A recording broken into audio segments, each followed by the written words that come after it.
दोस्त नमस्कार। मैं आज दो मित्रों की सच्ची मित्रता की कहानी बताने जा रहा हूँ। एक अस्पताल के कमरे में दो जान भर्ती थे, जिसमें एक का नाम सुरेश और दूसरे का नाम किशन था।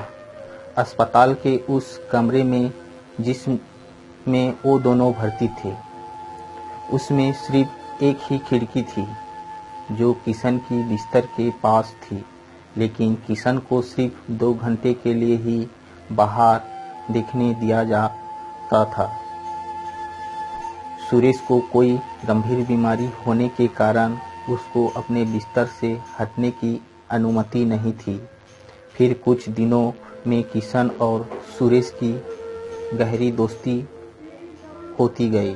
धीरे धीरे दोनों की इतनी गहरी दोस्ती हो गई कि वो दोनों अपने घर परिवार की बातें भी साथ करने लगे और अपने दिल की भी बातें एक दूसरे को बताने लगे। जब भी किसी को कोई दुख होता तो वह दूसरे के साथ शेयर जरूर करता था। इससे उनका दर्द कम हो जाता और खुश हो जाते थे। किशन हमेशा उस खिड़की के पास बैठा बैठा सुरेश को बाहर का नज़ारा बोलकर बताता था और सुरेश खुश हो जाता। किशन हमेशा उसे बताता था कि आज बगीचे में लोग इतने घूम रहे हैं, मंदिर में आज कोई आयोजन हो रहा है, पास के स्कूल में क्या हो रहा है और बाहर का मौसम कैसा है। इन सभी के बारे में किशन सुरेश को बताता था। सुरेश अपने जीने की उम्मीद खोता जा रहा था। सुरेश ये सब सुनकर बहुत ही खुश हो जाता और अपने बीमारी को वे धीरे धीरे भूलने लगा।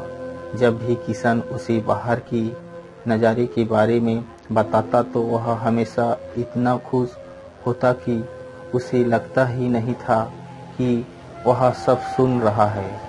उसे लगता कि वे सब नज़ारा देख रहा है। किशन हमेशा ही सुरेश को सकारात्मक बातें ही बताता था, जिससे कि सुरेश पर अच्छा प्रभाव पड़े। नकारात्मक बातें नहीं बताता था, उससे सुरेश महसूस हो जाता था। दोनों दोस्तों के बीच दोस्ती इतनी हो गई थी कि वो अपने सभी बातें एक दूसरे को बताने लग गए थे। ये सिलसिला काफ़ी दिनों तक चलता ही रहा। किशन सुरेश को बाहरी नगीन दुनिया का नज़ारा बताता और सुरेश बहुत खुश होता। एक दिन अचानक किशन की मौत हो जाती है। उसकी खबर जब सुरेश को पड़ती है तो वह बहुत दुखी होता है और उसे याद करने लगता था।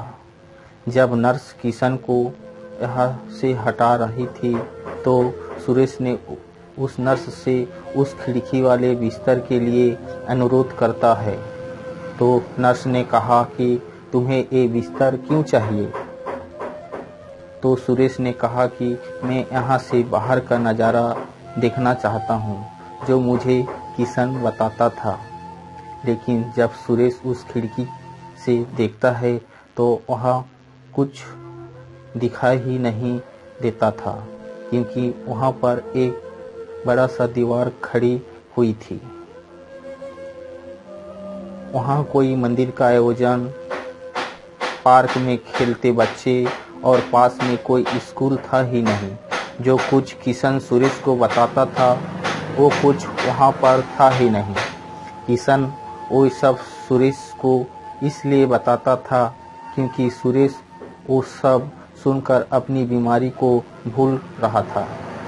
वो सिर्फ सुरेश की हिम्मत बढ़ाता था और उसकी मरने वाली उम्मीद को कम कर रहा था, जिससे तुम जिंदगी जीने का महत्व सीख सको। हमें इस कहानी से हमें ये सीख लेनी चाहिए कि हमेशा ऐसा काम करना चाहिए जिससे दूसरों को खुशी मिले और जीने की नई उम्मीद जागे।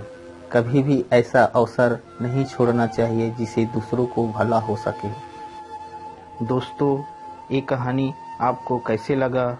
अगर इसी तरह कहानी पाने के लिए हमारे चैनल सब्सक्राइब करें और अपने दोस्त को शेयर करें। धन्यवाद।